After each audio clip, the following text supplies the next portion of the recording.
Today on This Week Health. The New York Yankees sign a $40 million free agent and it doesn't work out. Oh, well, it didn't work out. The Tampa Rays signed a $40 million free agent. It doesn't work out. That's it for the Tampa Rays for like 3 years to recover from a contract like that. We're more that smaller team. Let's be really smart about what we invest in so that it's not just a technical solution in search of a problem to solve.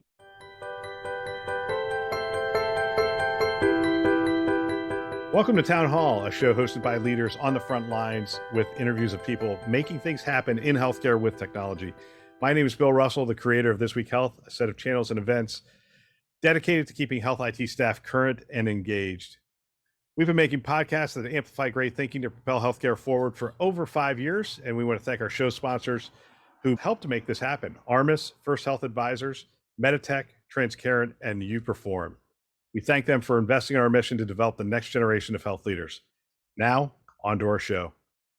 Hello, I'm Sue Schade, Principal at StarBridge Advisors, one of the hosts for the TownHall show at This Week Health. Today, my guest is Jeff Gautney, Chief Information Officer at Rush University System for Health. Jeff and I first met when we were both working at Ernst & Young over 20 years ago. With his extensive consulting background and now serving as CIO at a leading health system for the past 2 years, I'm really looking forward to catching up with Jeff and learning more about his current work. Welcome, Jeff. Thanks, Sue. Really glad to spend some time with you, and it's good to see you again. Too long. Likewise. Well, this should be interesting, just hearing what you're up to these days. Let's start by having you briefly introduce yourself and tell us about Rush.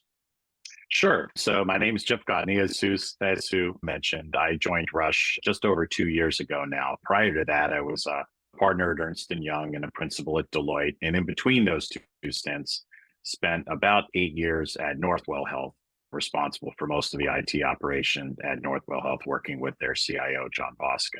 So very kind of a varied background, spent some time with vendors. I'm going to show my age now and say that I kind of started my career at SMS, Shared Medical Systems back in the day. Also spent some time at Allscripts, the two consulting firms, and then Northwell was a pretty big operation to run. We are at our heart 3 hospitals, 2 community hospitals and 1 large academic medical center. Unlike a lot of other academic medical centers, we're actually, the university is an integrated part. So I'm responsible for the 4 schools that make up our university, as well as our patient care and research operations. And I'm proud to say that we're generally pretty well known for the quality of care that we deliver. In fact, just this week, we were announced to be number 2 in quality in the country by Vizient, which counts for a lot for us.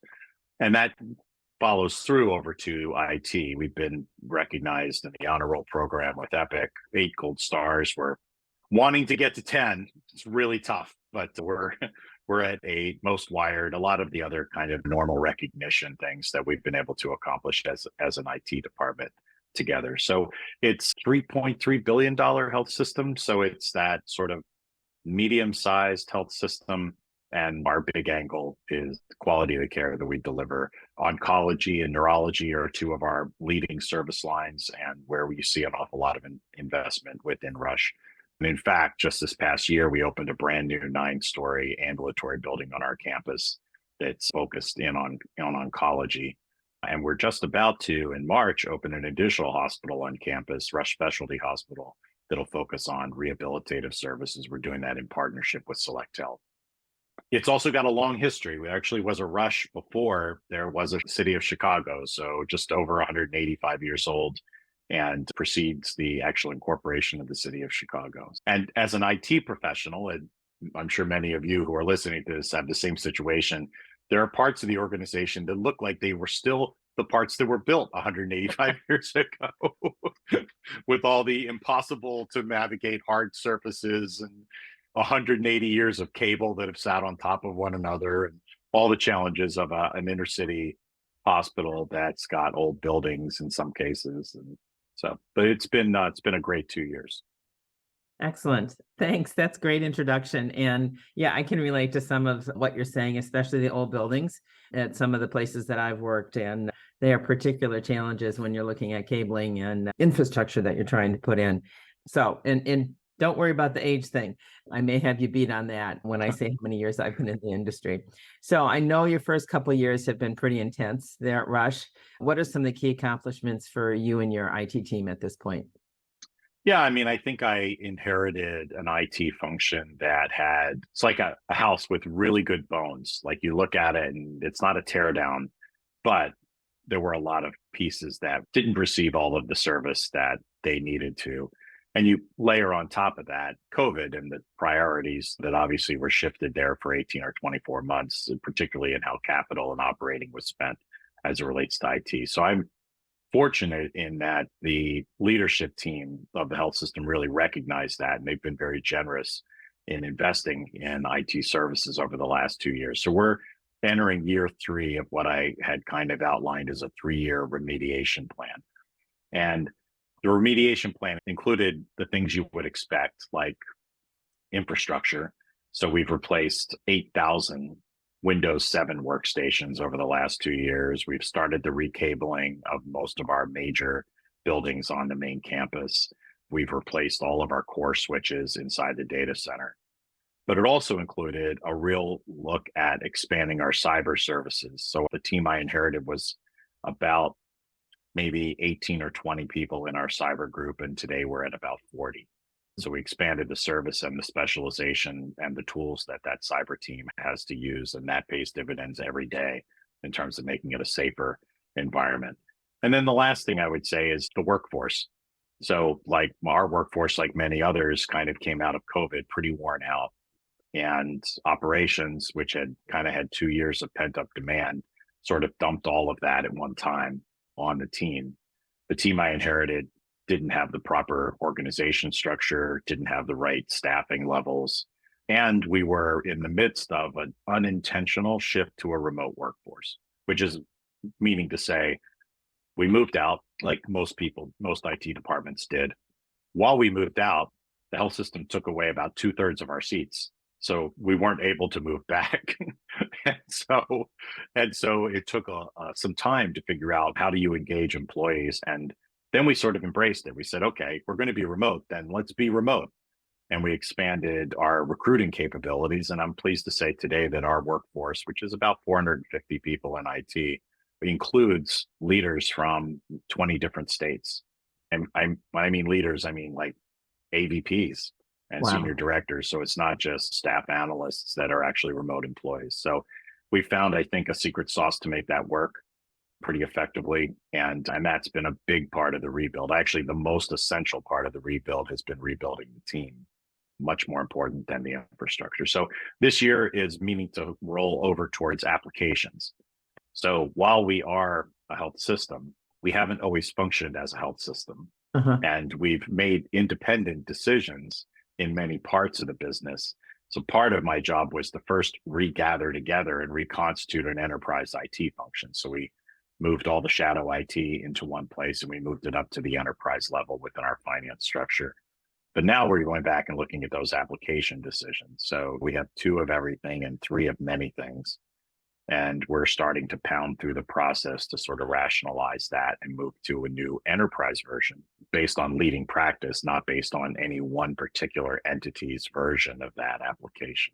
So, and that's really what year 3 of the rebuild is really about, is starting to rationalize applications and data centers and all those other pieces and parts that are still very disintegrated. We'll get back to our show in just a minute. Our monthly Leader Series webinars has been a huge success. We had close to 300 people sign up for our September webinar, and we are at it again in October. We are going to talk about interoperability from a possibility standpoint. We talk a lot about what you need to do and that kind of stuff. This time we're going to talk about, hey, what's the future look like in a world where interoperability, where data, where information flows freely? And we're going to do that on October 5th at 1 o'clock Eastern Time, 10 o'clock Pacific Time. We're going to talk about solutions. We're going to share experiences. We're going to talk about patient-centric care and see what we can find out. We have 3 great leaders on this webinar: Mickey Tripathi with the ONC, Marianne Yeager, Sequoia Project, and Anish Chopra, who I'm just going to call an interoperability evangelist, which is what he has been to me ever since I met him about 10 years ago. Don't miss this one. Register today at thisweekhealth.com. Now, Back to our show. Got it. That's a great segue into the next question, which I wanted to get into, which is what are your current priorities? And it sounds like application rationalization, though you didn't use that term, is part of that. And just looking at, I like what you said about leading practices as opposed to just going with one solution from one of the organizations. And I know when you bring together, you have community hospitals with academic medical center, you've got some challenges there in terms of the disparity of those systems. Shadow IT, I can relate to, especially in an academic medical center. So if you've already addressed that, that's excellent. But talk to us a little bit about your current priorities. Well, cyber always will remain the number one priority, right? And we have way too many examples, even in our community, where folks who believed that they were pretty well protected have still suffered. So I'm pleased to say that the investments that we've made, the changes we've made in cyber, have led directly to a very significant reduction in our cyber insurance premiums. So we've gotten more coverage at a significantly less price than we were able to, directly related to the changes that we've made. That said, we're shifting a lot from sort of the front end of the CSF framework, the NIST framework, towards the back end. So less around protect and detect and more about what's our response? How do we build a team? How do we reinforce our partnerships with other solution providers in cyber to really make sure that when something bad happens, and something bad almost always happens, we know exactly what our plans are. We know exactly who our partners are. We're ready to jump into action. We have the right resources and we have the communications networks that can help us be effective. So, and that's kind of a theme, Sue. There's no easy way to say this other than to say we're trying to build a very nimble team that can pivot and thinks as business people first and technicians second. And so that's a real culture shift. And in some cases, that's, a lot of investment in our team to help them understand better the business that they're supporting and why and how the technology and business intersect with one another. And the applications people, it's a little easier for because they're closer to the actual workflow of what's happening. It's a little harder for the cyber and tech people. One of the things we did this year was we added a business information security officer, a BISO, to our security team. So this is a person whose sole job it is to sort of translate from all that cyber technology piece to how that relates to privacy, security, the legal aspects, the ethical aspects. And so her job is really to help facilitate the communication with the cyber organization and the rest of the business. The other thing I would say a priority is definitely digital and AI. So, there's probably no podcast you could listen to that AI doesn't come up in some way, and I'll talk about it in other instances as well. But I think with both digital and AI, it's sort of trying to put in place the structures to honestly assess the value of what we're proposing to do and what the impact is, and to try to make smart decisions that are aligned with our priorities, not just chase shiny objects. We've done a little bit of that in our past, as I'm sure every organization has. And in this day and age, with resources as tight as they are, you just have a little less slack to be able to make big mistakes than you did before. I always say, I'm a baseball fan, so I always say we're probably more like the Tampa Rays than we are the New York Yankees. If the New York Yankees sign a $40 million free agent and it doesn't work out, oh, well, it didn't work out. The Tampa Rays signed a $40 million free agent, it doesn't work out. That's it for the Tampa Rays for like 3 years to recover from a contract like that. That's kind of where we are. We're more that smaller team. Let's be really smart about what we invest in, and let's follow it through so that it's not just a technical solution in search of a problem to solve, but it's driven by the business leaders. And it's very easy to see the value that we're delivering. And that's even more true of AI. Yeah. Because the AI stuff, every single vendor is knocking on our door. We have 1,300 applications. We have 1,300 vendors calling on us for how their AI system could make our lives so much easier. So that's really our priority. Okay. So I wanted to get into technology and looking ahead, keeping your eye on AI, I'm assuming is part of that. Do you want to say more about how you're trying to address that? Yeah, we put in place this structure. And what I wanted to do with AI was I wanted to dispel this notion, first off, that it should be something we do separate from everything else we do. So I wanted to connect it into existing teams that we have in place. So we have this kind of 4 bucket model that we're trying to work through. So the first bucket is, how do we vet the value? How do we both look at ideas that people bring to us, right, around how to use AI? And by AI, I'm including RPA, so robotic process automation, Mhm, chat GPT or generative AI, mhm. but also pure AI, the kind that you might see, for instance, in looking at image analysis in cardiology as an example, right? So looking at the whole universe of what AI solutions might be. And we want to have ideas be brought in by others. There's lots of grassroots ideas, but we also want to take a look at we have 7 key strategic priorities for the organization, 7 strategic business priorities, and apply a lens of how can AI or how could AI enable us to improve that. So this bottom up and top down way of filling the funnel with opportunities to utilize AI and then applying a very formal process towards understanding the value, the risk, the investment that's required to try to prioritize what we should work on. So that is part of our digital transformation committee, which does that for all digital health initiatives. And we call that our AI incubator. So this is where we're going to take ideas and figure out which ones we want to work on. And we've got a second team that is focused on how do you do it responsibly and safely. So we call that our Office for Responsible AI, and it includes representatives from legal and privacy and compliance and cyber and medical ethics. And those guys look at, okay, here's the idea. Now, how do we make sure we write a contract that actually protects us? I don't know if you looked at an AI contract lately, but all the responsibility is on us, right? They basically take no responsibility, even though we don't have the tools to monitor or even understand what they used to train that AI protocol.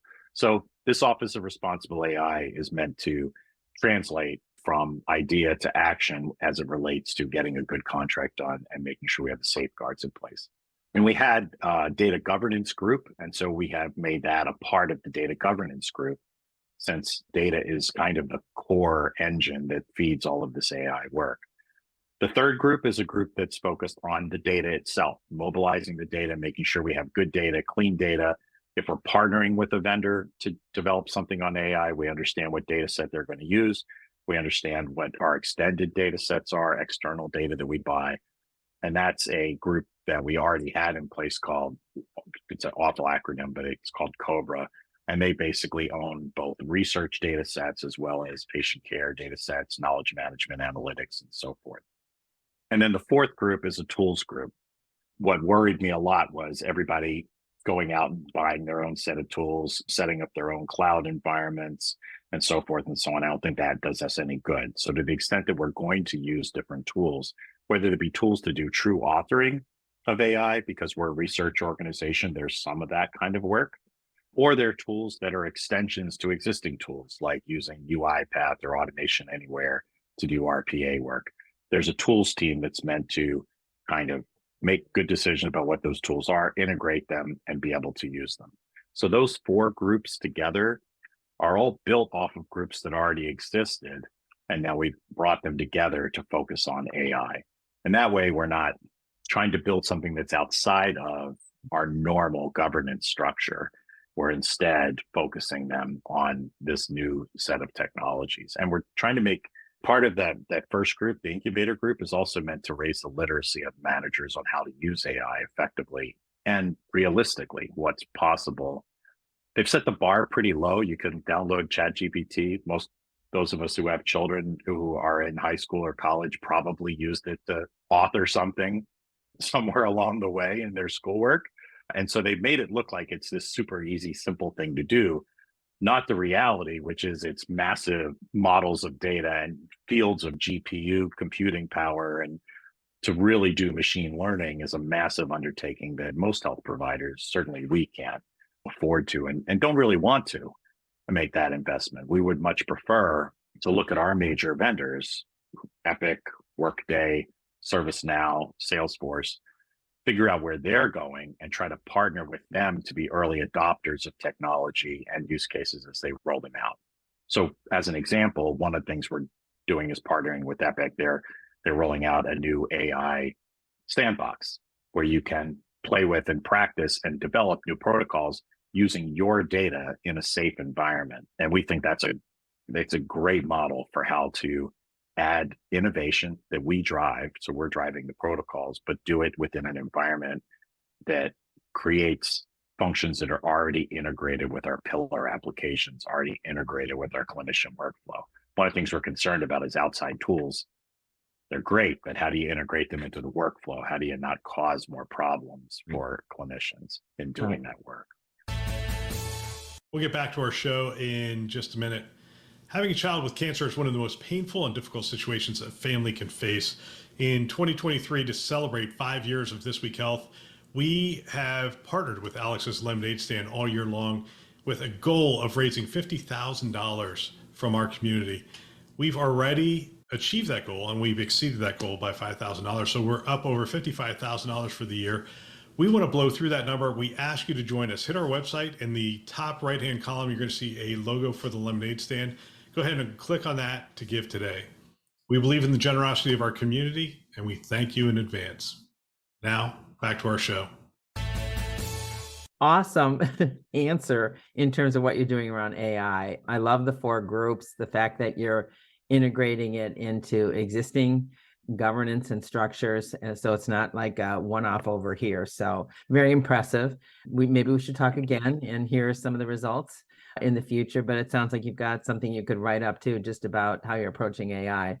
There are some other things I want to get into that are a little bit more unique in terms of your background and coming into the CIO role. I do want to find out your thoughts in terms of how your very extensive consulting background over the years has helped you, I'm assuming it has, to be effective as you transitioned into the CIO role.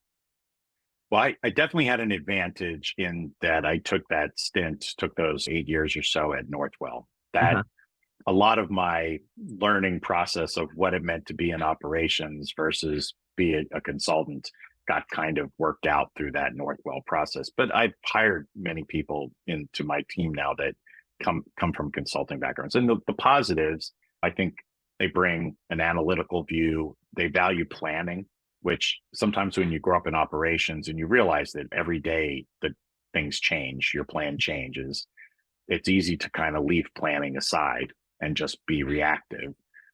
People with the consulting background tend to value planning, and they recognize the plans have to change, they have to be flexible, but they bring that planning sort of skill set, those muscles to the table, and they're very valuable in an organization like ours, again, that's trying to be nimble.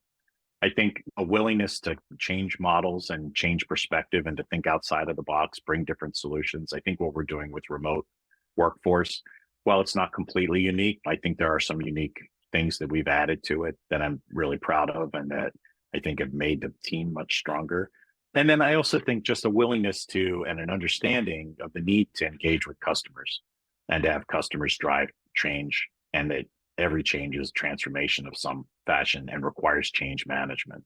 It's easy when you're a technician, and we are not unlike other IT departments. We're in a building not directly in a lot of patient care areas. So it's easy sometimes to forget the business you're serving, right? Because they're not right in front of you all the time the way it used to be. And so it's really important that my folks spend a good portion of their time, even though they're remote, with their customers and not with just their colleagues or their teams. And so that's something I think that as a consultant, that's just naturally what I would always want to do, but that's not necessarily what you're doing when you're in operations. So it's been a little bit of a learning experience for them. On the flip side, like what you have to learn is you also have to learn that all of your plans mean nothing when at 10 o'clock you get a call and such is PC wasn't delivered, or there's a major data center outage, or Comcast is on the fritz, and so half of your remote employees in Chicago are struggling to try to connect using their cell phones. And so the operations piece sort of resets your priorities every day. Also, I think when you're in consulting, in a lot of ways, your workforce are all type A, and you can offer them unlimited opportunities to do different kinds of projects. And they do the projects and then the projects end. And so the leadership changes, what they're working on changes all the time. There's this constant variety. And so it's not all that hard to motivate them. In operations, it's different, right? We have all different levels of folks who come from all different kinds of backgrounds and have all different kinds of views of what their work experience should be. And we need all of them. And I want all of them. Like, I think that it's really the strength of a team that there's all that kind of variety and not just single-mindedness. And you take a different perspective if you're building a house that you're going to live in versus just building a house and moving on to build the next one. And so for us, we're building houses that we have to live in. And so if we screw up the electric or we underestimated how much hot water we were going to need for the master bathroom, we have to live with that decision and try to make it better versus a consultant just kind of moves on to the next house and says, oh, I wish we hadn't done that. The next house we build won't be built like that. So I think those are really the kind of things that where the consulting background's been helpful, but at times it's also been a learning curve and an understanding. In operations, you're always playing the long game. In consulting, you're always playing the opposite. You're there to do a job. You're on a timeline. You're on a budget, 9 months. You're singularly focused. And the advice I would give to somebody who's trying to sell to me or work with me from a consulting standpoint is to understand that we hired you because the project is really vitally important. So we acknowledge that. And we acknowledge that we're making a major investment to get the benefit of your expertise.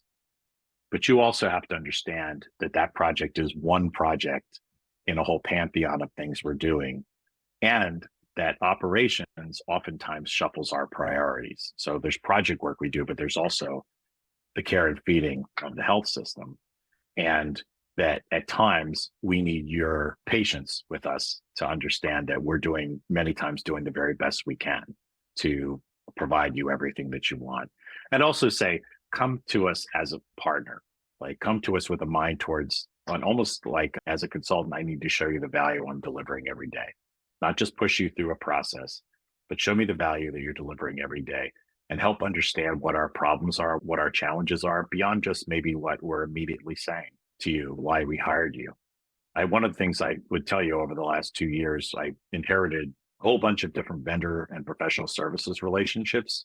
Many of them were very good. And those that were good, we've worked hard to make them better and to be better partners, right? So we always say partner with us, but usually that means give us a better price, right? Partner is the two-way street, and we understand that, and we're trying to become better partners too.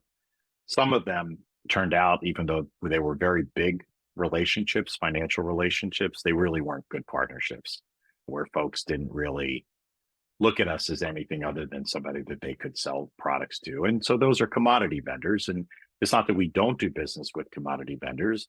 It's just that they're treated in a different way now. They're not inside the tent when we do planning. They're not somebody we consult with to get new ideas from. They're somebody I buy from. And if I'm buying from you that way, then price is the only thing that makes you different. And just be ready for that. Like, be ready that we're going to negotiate and we're going to shop things around and find the best price if you're a commodity vendor versus a partnership. We have fewer partnerships than we had today. I can't manage 100 partnerships. Right. I don't get value out of 100 partnerships. So we have fewer, and those partnerships, we reevaluate them, but we do it together with the partner each year. Are you getting the value out of the partnership? Am I getting the value out of the partnership? How can we improve that? And I think that giving that care and feeding, it's sort of like having friends, right? Yeah. You have good friends, but if you don't invest the time and you don't have shared experiences with them, even though sometimes they disappoint you or you disappoint them, there's this friendship and there's this ongoing shared experience that happens that keeps the relationship tight. In my mind, vendor partnerships aren't any different than that. If you don't invest in them, then they become commodities. And like I said, sometimes that's okay, but I don't need I guess it's going to sound really awful. I guess I don't really need 100 friends. Yeah. I really need 20 that are really close friends that'll tell me the truth and that I can count on when I need them. Right. So that's kind of how our IT department looks at it. Excellent. Excellent. Well, thank you. You covered the other question that I wanted to get into in terms of advice to your vendor partners, as well as really, I think, good insight in terms of what your consulting background has done for you in this role. Is there anything else that you want to highlight before we close? Maybe just two other things. Number one, looking for mentors. So, Sue, you've been a mentor to me, looking for examples in the industry of folks, particularly as we go through these last few years where it's been very difficult, looking at people who are smart and innovative, but also compassionate and focused on the people and the business aspect and the reality of where our business is in the United States, healthcare providers are in the United States. Learning from each other that way and collaborating is really, really important to me. And I've been really blessed to have a number of really smart people, well-rounded people who have been good advisors to me over the years. So one piece of advice would be to seek that out. And then the one thing I would tell you is there's tons of doom and gloom out there. So we were one of, I guess, 80% of hospitals lost money last year. We were one of the ones that didn't. But we all know that that's not sustainable. Like we'll be in the 80, I'm sure. The 80 will probably be 90 this year or higher. And so maintaining high quality and understanding the financial cost of that and the pressures of that is just a meat grinder for everybody to go through right now. But I believe this is going to be the shining moment for technology and for information technology. I think we're better positioned than we've ever been. More data is available to us, more automation is available to us, more tools are available to us. If we can be nimble and we can be engaged in the business, we can make a material difference in what it costs to deliver healthcare in this country and what the patient and the clinician and employee experience is. And I believe people look back on this 5 years from now and say, my God, how could we accomplish what we accomplished if IT wasn't in the middle of that? Kind of similar probably to where FedEx was 20 years ago with logistics. Like, how are we going to move packages and deliver them overnight? But yeah, we have planes, but oh my God, think about the logistic. Where is that package? What plane is it on? How does it get to a truck? How does it get? That was all IT. So IT went from being like, here's how we're going to invoice people to this is the whole business. So I think that we're at that moment. I think it's an inflection point for us. I think the cost pressures in the US healthcare system are forcing different models for delivering care. They're forcing different ways of looking at how to be efficient and be productive. And the tools and technologies that we offer and the talents that our team offer in partnership with our customers is absolutely essential. And we didn't talk about the university, by the way, but I know we didn't. We're also revolutionizing the way that clinicians are being trained. I think that that's another big thing. It's an investment because the environment that they'll practice medicine in is very, very different than the environments of years past. So I know I'm a New Yorker. I tend to talk a lot and talk fast, and I apologize for that.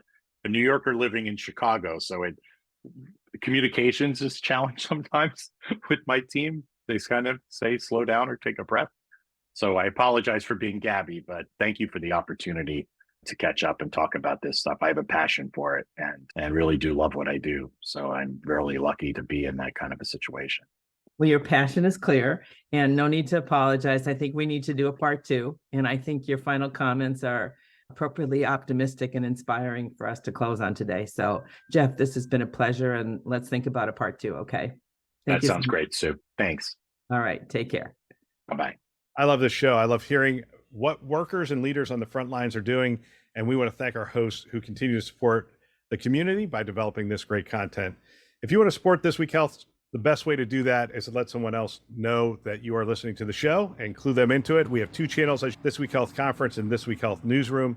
You can check them out today, and you can find them wherever you listen to podcasts. You can also find them on our website, thisweekhealth.com, and subscribe there as well. We also want to thank our show partners, Armis, First Health Advisors, Meditech, Transcarent, and YouPerform for investing in our mission to develop the next generation of health leaders. Thanks for listening. That's all for now.